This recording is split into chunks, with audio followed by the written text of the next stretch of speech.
السلام علیکم ورحمۃ اللہ وبرکاتہ۔ وعلیکم السلام ورحمۃ اللہ وبرکاتہ۔ آپ اپنے موبائل کو براہ کرم اپنے ساتھ جہنم میں لے جائیں، اس میں مجھے بند کر کے نہ لے جائیں۔ یہ بہت برا عیب ہے۔ سرکار دو عالم سیدنا محمد الرسول اللہ صلی اللہ علیہ وسلم نے ارشاد فرمایا، ان اشد الناس عذابا یوم القیامہ المصورون۔ قیامت کے دن سب سے زیادہ سخت عذاب تصویر بنانے والوں کو ملے گا جو جانداروں کی تصویر بناتے ہیں۔ کیا آپ میں اتنی ہمت بڑھ گئی ہے کہ عذاب تو عذاب رہا، سب سے سخت عذاب کے لیے اپنے آپ کو آمادہ کرنے کی ہمت آپ میں پیدا ہو گئی؟ اتنی ہمت العیاذ باللہ، یہ بہت بڑی جرأت ہے، اس سے پرہیز کریں۔ میں اپنی تصویر سے بیزار ہوں۔ مجھے یہ پسند نہیں کہ میری تصویر کوئی تبرک یا تعویذ بنا کر کے بھی رکھے تو وہ اپنے آخرت کی تباہی کا سامان کرتا ہے۔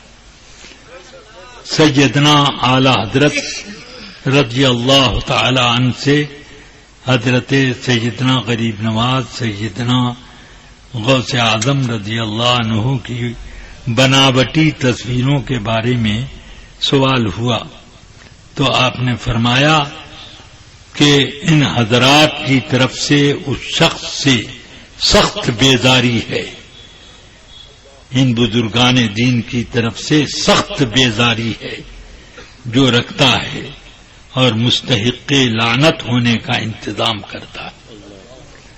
اللہ تبارک و تعالی مسلمانوں کو ہدایت دے۔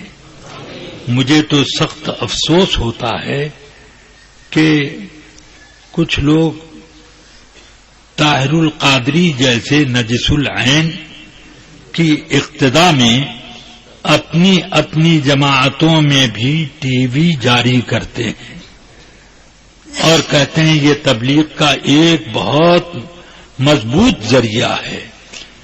مجھے سمجھ میں نہیں آتا کہ تبلیغ گناہ کے راستے سے کیسے ہوتی ہے۔ بے وضو اگر نماز نہیں ہو سکتی تو پھر گناہ کے راستے سے دین کی تبلیغ کیسے ہوتی ہے؟ یاد رکھو، آقا کائنات صلی اللہ علیہ وسلم نے ارشاد فرمایا، ان الملائکۃ لا تدخل بیتا فیہ کلب او صورت حیوان۔ اس گھر میں رحمت کے فرشتے داخل نہیں ہوتے ہیں جس گھر میں لغو قسم کا کتا ہو یا کسی جاندار کی تصویر ہو۔ اب آپ نے تو یہاں جلسے میں بھی اس بات کا اہتمام کر لیا کہ فوٹو کھینچ کے آنے والے فرشتوں کو الوداع کرا دیا کہ وہ نہ آویں، یعنی ہم لوگوں کا وعظ اور ہماری تقریریں سننے کے لیے اللہ کے محبوبوں کی جماعت نہ آئے، صرف وہی لوگ آویں جن لوگوں کو فسق و فجور پسند ہے۔ العیاذ باللہ تعالی۔ اب میرے پاس، میں ابھی یہاں کے راستے میں تھا، تقریباً 11:30 بجے ہوں گے، بنارس کے لیے میں روانہ ہوا کہ فلائٹ پکڑوں۔ ایک فون آیا کہ مدنی چینل کے بارے میں کل مدنی چینل دکھایا گیا اور اس میں آپ کا ایک تائیدی فقرہ لوگوں کو سنایا گیا۔ وہ اس طرح پر کہ محدث کبیر علامہ ضیاء المصطفیٰ صاحب نے بھی مدنی چینل کی تائید اور تصویب کر دی ہے. معاذ اللہ، اگر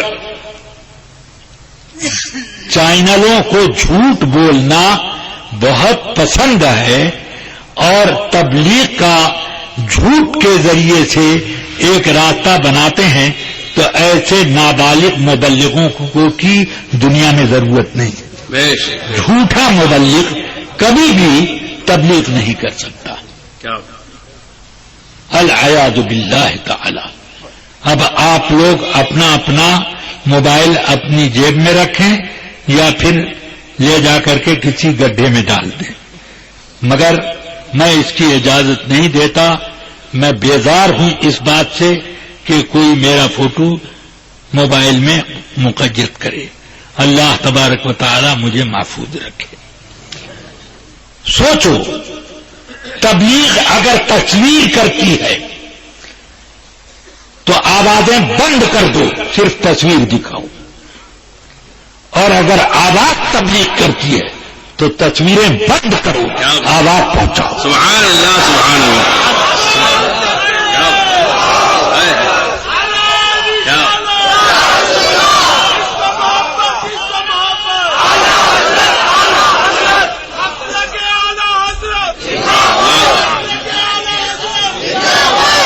شہرت کا ناجائز اور حرام راستہ آدمی کو جہنم کے راستے میں شہرت دے گا، شریعت کے راستے میں شہرت نہیں دے سکتا. ایسی سستی شہرت انہی لوگوں کو پسند ہو جو لوگ اپنی شہرت کے لیے اپنی تصویریں نشر کراتے ہیں. چنانچہ ابھی میں رمضان مبارک کے اواخر میں، عشرے آخر میں میں پہنچا دبئی، تو ایک صاحب میرے پاس آئے کہ ایک ہوٹل میں مدنی چینل کھلا ہوا تھا، اس میں دیکھا کہ امیر العمراء صاحب نے ایک ہڈی چبا کے ایسے دسترخوان پہ ڈال دی. ایک آدمی کو فالج ہوا تھا، اس نے چپکے سے اپنا ہاتھ بڑھا کے وہ ہڈی چبائی اور فوراً وہیں پر تندرست ہو گیا. میں نے کہا اب ذرا دیکھو یہ کیا چیز ہے، یہ کیا دکھایا جا رہا ہے، یہ ٹی وی میں کیا دکھایا جا رہا ہے، یہ ایک طرح کا سینما دکھایا جا رہا ہے، اپنی کرامت کا سینما دکھا رہے ہیں.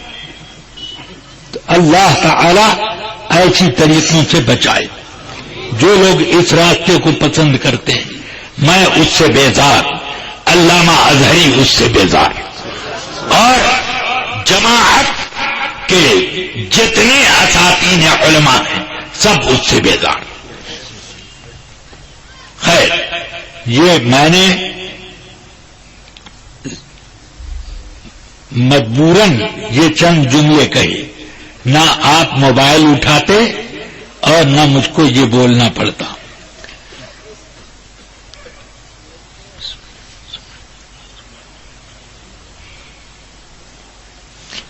الحمدللہ